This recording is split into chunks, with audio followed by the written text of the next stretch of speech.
Margaret is going to show us a presentation on rapid flow in the mantle, insights from three-dimensional plate boundary models. Hopefully this gets finds you. Okay, I'm gonna keep going on here.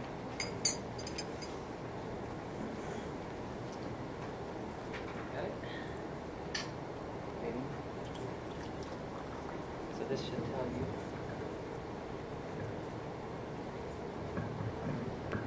I just had it. Kick it. Like I had it during the break. Shoot.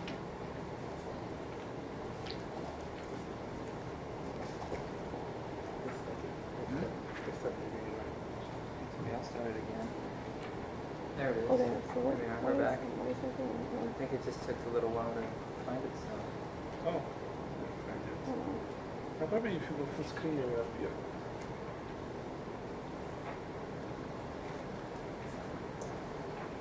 No, just probably. Yeah, but what's that? You just hit play on the PowerPoints. Yeah, normally It's- people Just hit start. play. This is preview.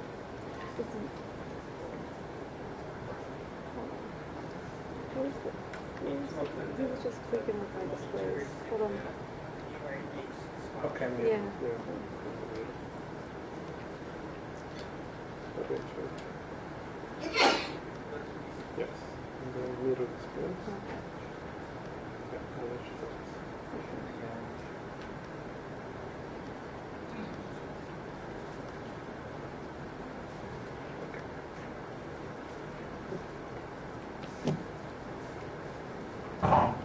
Okay, thanks. In this talk, I'll be discussing rapid flow in the mantle with insights from three-dimensional plate boundary models. After a brief introduction, I'll describe the methods used to generate the plate boundary models, and then I'll present some published results on rapid three-dimensional flow around the slab edge in the Alaska subduction zone, and then I'll present some results that I'm currently working on during my postdoc at Brown, and then I'll have some conclusions. So GPS and modeling studies indicate that the surface motion of tectonic plates is on the order of 1 to 15 centimeters per year. So for example, in this reference frame, you can see that the Pacific plate is moving to the northwest on the order of 6 centimeters per year. In Central America, here in the Cocos plate, it's moving to the northeast at a similar rate, varies, but on the order of less than 10 centimeters per year. And here, the Nazca plate, for example, is moving to the east at 6 to 7 centimeters per year. So we can constrain how fast the subducting plate, the plates are moving like on the surface of the Earth. I apologize for the slide. There was actually nothing I can do about it. So seismic observations indicate that flow patterns in the mantle are not easily explained by simple coupling of the plates to the mantle. In the center of oceanic plates, you see that the fast axis for the seismic anisotropy is typically subparallel to the plate motion vectors. And that is not the case in many subduction zones. For example, in this study by Tian and in Jeju 2012, if you could see it, it's a good paper, you should take a look at it. What you would see is in the mantle wedge, for example, the fast axes of the seismic anisotropy are non-parallel to plate motions. You can also see that in Central America from a local shear wave, a local S shear wave splitting study by Apt et al. 2010, where you see again in the mantle wedge the fast axes of the seismic anisotropy are non-parallel to the plate motion. And if that axis is tracking the mantle flow, that implies decoupling of the plate motion from that underneath in the mantle. So what we're going to do, what I'm going to talk about today, what I've been working on the last couple of years, is constructing 3 geographically referenced geodynamic models to investigate decoupling of the lithosphere from the mantle and subduction zones. Because if the mantle is flowing in a different direction as the plates, and subduction zones, that implies that there's some sort of decoupling between the two, otherwise they'd be flowing in the same direction. And so we'll look at mechanisms that allow this flow in the mantle to decouple from that of the lithosphere. And the approach I'm taking is modeling particular subduction zones. For example, first I'll show you results in Alaska and then the results for Central America. And it's one approach. There's a lot of approaches you can take. But one advantage of this particular approach is that you have a geographically referenced model that you can then apply the results or have them constrained directly by local observations, by local studies outside of the Viscosity for the mantle, but then also observations of surface deformation. So you can get at process in the Earth by this approach. So to solve for the viscous flow, I use the mantle convection code SITCOM-CU. It solves the Stokes equations for incompressible creeping flow with the Bose-Einstein approximation. So you're solving the conservation of momentum and mass and momentum for the pressure and velocity. And then we also solve for a composite viscosity, which I'll describe in a second. These are instantaneous models. We're solving for the instantaneous force balance, so the energy equation is not solved. You could do time-dependent models. It depends on the question you're looking at, but for the questions we're looking at, this is appropriate. And so to initiate, or basically to drive the flow, a three-dimensional density structure using this code Slab generator that I wrote during my PhD. And so what it does is basically generates a geographically referenced mesh with variable spacing in each coordinate direction. It generates an interplate shear zone to separate the plates, and then the plates are defined with a 3D temperature structure calculated from ages using the C4H grid and a half space or plate cooling model, whichever you prefer, depending upon the age of the lithosphere.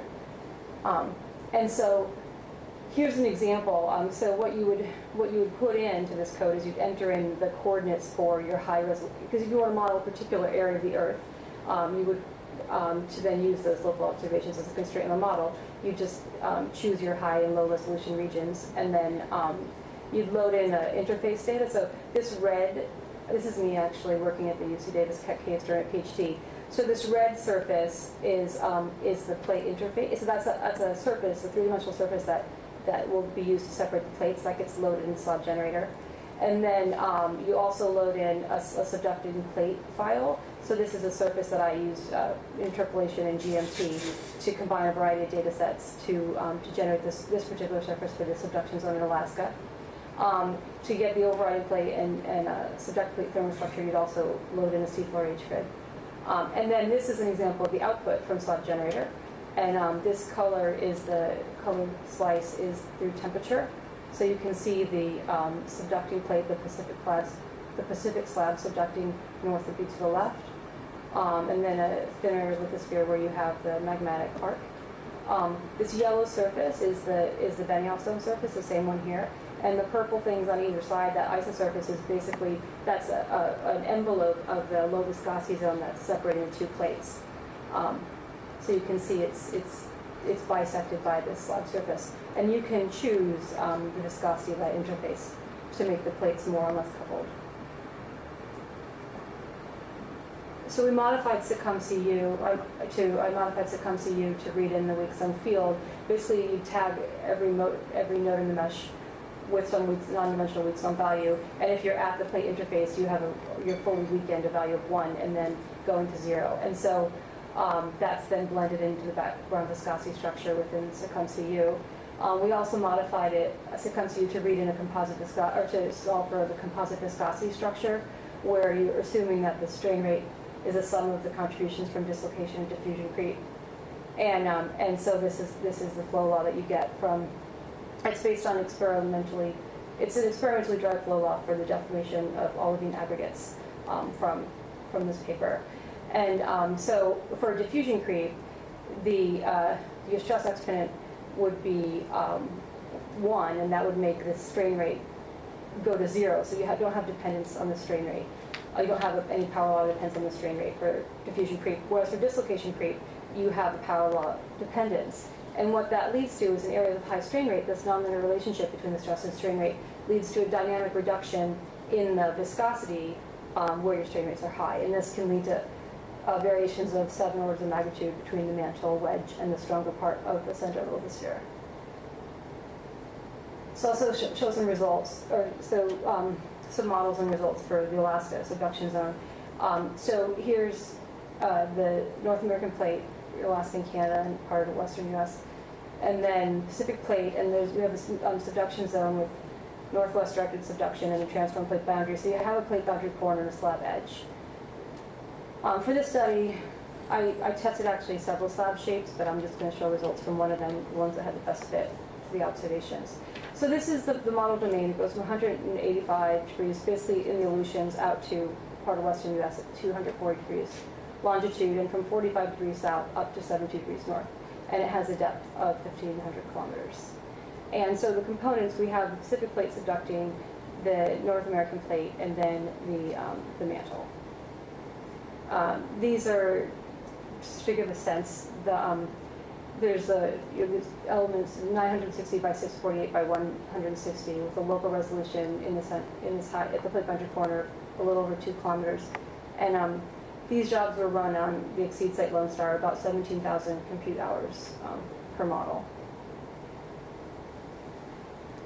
So if we just first look at the upper left, this is the thermal structure from a slab generator that is going to be then used as input to drive the flow in Alaska. So if you just focus on the upper left, this is a seafloor age grid from Muller et al.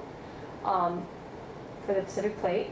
And these ages are then extrapolated onto the subducted part of the slab to give ages for the slab, which is then used to ultimately determine its thickness. In the upper plate, I synthesized a variety of observations from surface heat flow, terrain reconstructions, Holocene volcanism, just a range of geological observations. And from that, I defined several thermal domains in the upper plate. You could just take surface heat flow and invert to get the lithosphere thickness, but there are very few coupled surface heat flow and radiogenic heat production measurements for Alaska, so that isn't a simple conversion. So we took this alternate approach. And I used these other data and then defined these different thermal domains. And what that gives you is you have a colder forearc, you have this thin magmatic arc, and then this warmer, thin back arc that would correspond to like the Hyndman mobile back arc region with a lithosphere about 60 kilometers.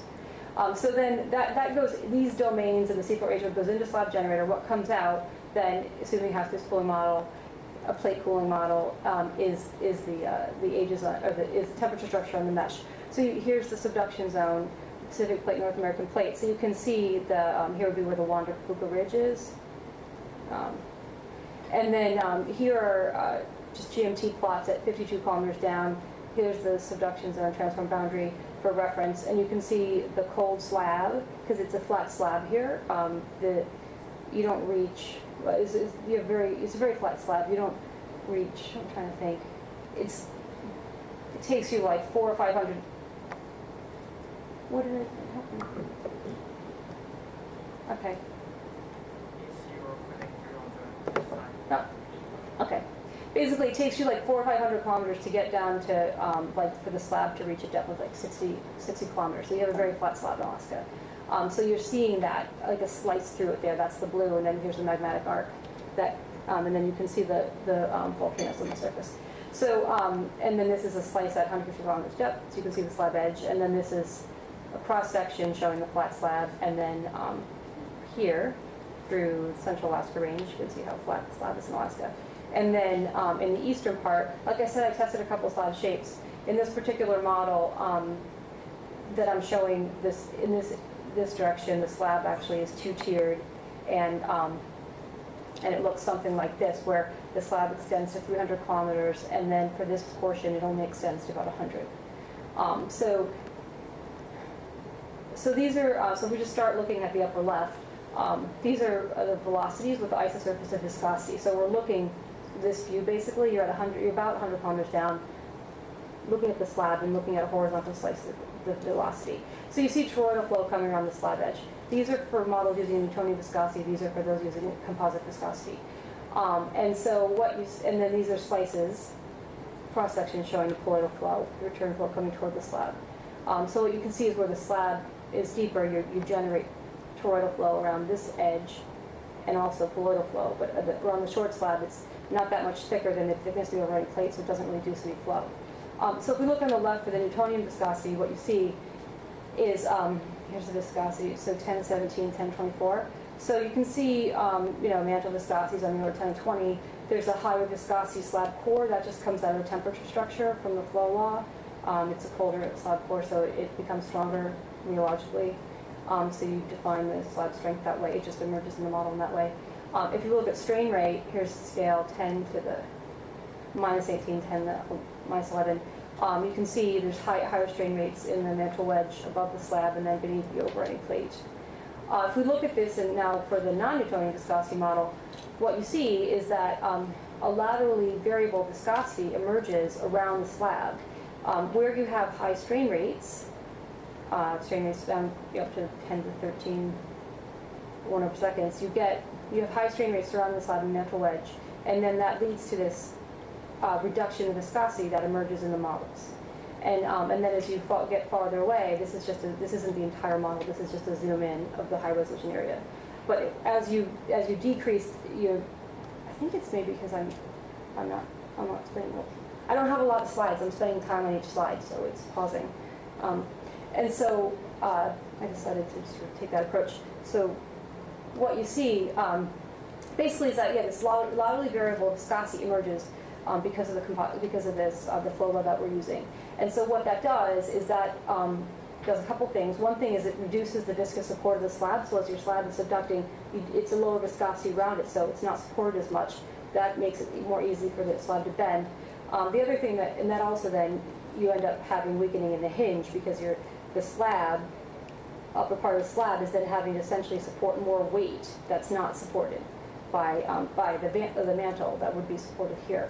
So if you bring this back up here to these two plots, what you see then, these arrows are colored by viscosity, by velocity magnitude, 0 to this 80 centimeters per year. So for the Newtonian models, you can see there's not much variation in the viscosity. Yes, you see that the velocities will be faster close to the slab where you're inducing the flow. So in general, you're going to have faster velocities close to the slab. But these are on the order of 5, 10 centimeters per year, comparable to plate motions. Whereas in the composite viscosity models, where you reduce the viscosity, you have rapid flow values that could be up to 80 centimeters per year, depending upon the buoyancy forces. So that's it makes sense physically. You have this relatively similar amount of driving force. You reduce viscosity, things are going to go faster. If you imagine just moving your hand in the bathtub in honey versus water, you're going to have more rapid flow in the example where there's water. At the edge of the tub, the water might not be moving very quickly at all, but you pivot your hand close to your hand, you're going to have this rapid flow. And if you did that in honey, it's going to dissipate even more quickly, and you'd have something more comparable to the Newtonian models. So it's interesting. And so if we now look at the velocities on the model surface, just focus on this half of the slide first. You see that this is the black arrows are the predicted plate velocity. So the slab, this is for the model using the composite viscosity. The slab, the Pacific plate, is being pulled to the northwest at about 5 centimeters per year. The white arrow is the observed Pacific plate motion. So even though you're having this rapid mantle flow, the surface part of the plate is moving at plate speeds. So having rapid mantle flow is not inconsistent with plate motions. You can get the same thing in both the models. What happens is that you're weakening the slab hinge, so not all the motion of the slab is being translated up to the surface part of the plate. So this is for a range of models. They're all sort of in this order. This is the observed plate vector, and so the models with the Newtonian viscosity, the Pacific plate moves about half as fast. Those with the composite viscosity, where you have a weaker interface and you have less viscous support, the plate can move faster. And this is plotted, same plot 100 kilometers down, and you can see with these arrows, we're having velocity values on the order of 40 up to 80 centimeters per year. And so we ended up comparing these subsurface. We took this model and calculated the infinite strain axes, and then compared those to observations from seismic anisotropy from the Christensen and Neighbors teleseismic showing split data set. And the models in their up here are sampling the mantle wedge. They did calculate. Basically you have an increase in the path length with splitting time for the rays that are coming in from the northwest. So those are sampling the mantle wedge. So we found models with the rapid flow have the better fit to the anisotropy. And just a couple more. This is 20 minutes. What is we said at 15? 17. Oh, 17, yeah. I'm just about done. Yeah. And so, so what you see is that that in the same model, where basically you can match surface motions, but then also explain the seismic anisotropy. And so geochemical arguments from Costa Rica and Nicaragua, as well as in the Vanuatu region, have separately, independently argued for rapid mantle flow. And so I basically constructed three-dimensional models for this region. I incorporated some seismic data to get the depth of the lithosphere boundary using a different method from the Alaska models. This is a little bit more robust to get our overriding plate thickness. And just one example, so here would be to model the flow in Central America, you have to include both the Cocos and Nazca slabs, because you have a subduction of very young lithosphere and possibly a slab gap. So we're testing models with a continuous slab and a slab gap. And this would be the output from slab generator. You can see the Cocos plate, Nazca plate. And then in this model, we have a very simplified upper plate thickness. And so if you just look at surface velocity, for example, this is the viscosity. So you have a weak zone. This is a Newtonian model. And then you have high strain rates that emerge where the plate boundaries are. And so just on the surface, we actually are ready to reproduce the northeast directed Cocos motion and the east directed Nazca, even though the plate's actually continuous. Because you have this young seafloor, you get high strain rate, and you're actually already starting to separate the plates. That just is, but it's too slow. So this is the Newtonian model. We expect the non-Newtonian models are gonna better reproduce the surface and subsurface velocities. So basically in conclusion, by using the nonlinear rheology, you basically allow the mantle to locally decouple from surface motion in subduction zones and can explain the observations of science again anisotropy, why they indicate non-parallel plate motions at subduction zones with the mantle. Thanks.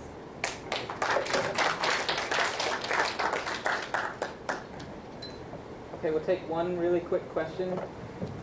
Anybody has one? Next speaker, Fabio. Fabio's setting up. So the fast mantle flow is more consistent with the seismic data? Yeah, that's right. Other than Condor and Weems actually had a paper similarly for the Western Pacific, and they found that they had better fit anisotropy. You were able to generate basically better developed anisotropy with a more rapid flow field. So in a given amount of time, you basically have more shear. And